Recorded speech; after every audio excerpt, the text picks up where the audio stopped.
Questions orales, oral questions. The honourable member from Regina Capel. Mr. Speaker, governments from countries that are hostile to Canada, who actively try to harm our citizens and our country, interfered with the most fundamental aspect of our society, our democracy. An intelligence report claims that there are members of this House whose loyalty is not solely to the people of Canada, but to foreign governments who wish us harm. And what has been the Liberal response so far? They won't release the names. And now the Liberal member for Pickering-Uxbridge says, quote, boo-hoo, get over it. Instead of telling Canadians to just walk it off, why don't they release the names of MPs who are working against Canada? The Honourable Minister for Public Safety. Mr. Speaker, my friend from Regina Capel knows very well that no government is in a position to release sensitive information about particular pieces of intelligence. I have a suggestion for him. He sits a couple of seats away in this place from his leader. If they were sincere in understanding some of the information underlying the public version of the report of the National Security Committee of Parliamentarians, his leader could avail himself of the offer that I'm happy to reiterate again today to get the security clearance, get all the information that the Committee on Parliamentarians had, and then he could come to a reasoned judgment in this place. The honourable member from Regina Capel. This isn't about offering secret briefings to MPs who have to keep all that information secret. It's about releasing the names so that Canadians can know which MPs are working against the interests of Canada. So I've got a very simple question. He should be able to answer this one. Do any of the MPs listed on this report of compromised members who are working against the interests of Canada, do any of those MPs currently sit in cabinet, yes or no? Good question. The Honourable Minister for Public Safety. Mr. Speaker, I'll give full points to my friend from Regina Capel to try and get me to do indirectly what he knows very well I can't do directly.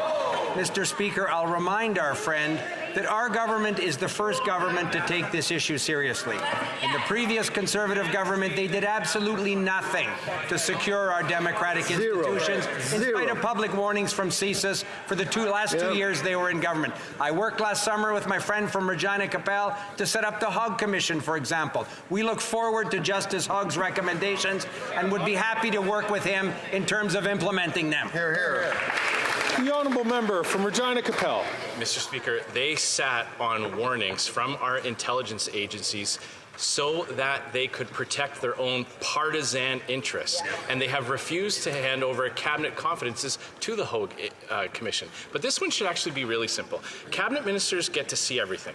They get a say on everything the Government of Canada does, and they get to personally lobby the Prime Minister any day they want. Can the minister assure Canadians that nobody who sits around the cabinet table today is on this list of compromised MPs who are working against Canada? The Honourable Minister for Public Safety.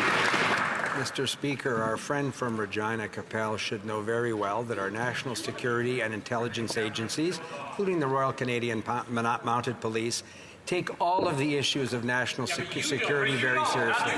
And Mr. Speaker, our friend should know very well that our government has taken, more than any other government, steps to ensure that our democratic institutions are protected, and he should have confidence that we'll continue to do that work, something that his previous government did absolutely nothing about. Zero. Nothing about. Zero.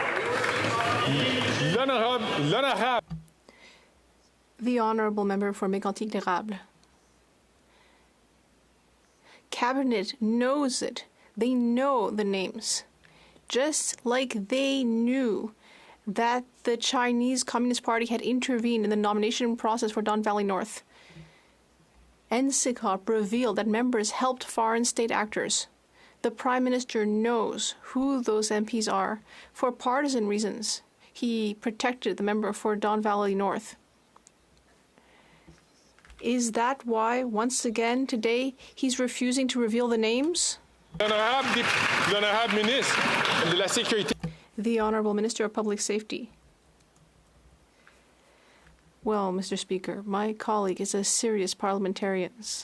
He knows that according to Canadian law, no one is going to disclose that information that he's claiming to be so interested in. But I have a suggestion for him. We offered the leader of his party, and we're still ready to do this, we offered to give him access to the information, the intelligence under the National Security and Intelligence Committee's report. This is information that under legislation is kept confidential. We can share it with him if he really wants to know what's happening. L'honorable député de La Prairie. The honorable member for La Prairie. Mr. Speaker, the National Security Committee has stated that members here in this House are under foreign influence. That's very serious. Yesterday, however, the Deputy Prime Minister refused to address the topic. She seemed completely uninterested in discussing this, even when the NDP asked questions on the same topic. Our democracy is under attack. And yet, the Deputy Prime Minister doesn't care at all. If an elected official is working for foreign interests, not for the interests of Canadians, they need to be shown the door. It's very serious. What will the government do to fix the situation?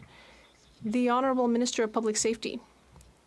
Mr. Speaker, I'd like to thank my colleague for La Prairie for his question. I'm happy to explain that our government, since 2015, has created a series of measures. And we have continued to develop those measures as the situation changes, based on expert advice, arm's length reviews.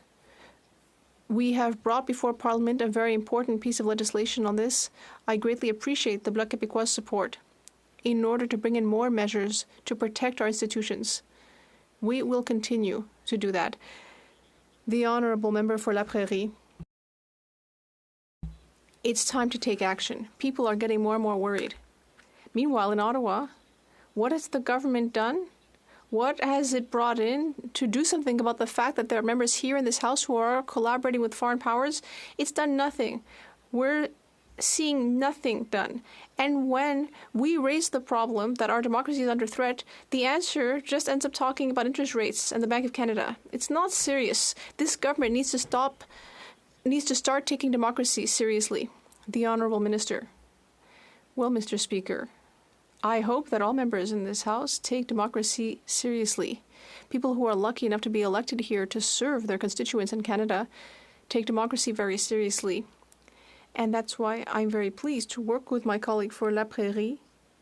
For example, in creating the UGG Commission, I appreciated the work we did together, and I'm looking forward to seeing what the UGG Commission says in its report.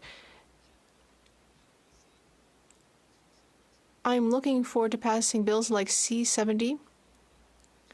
These bills will enable us to stand up even more strongly against foreign interference.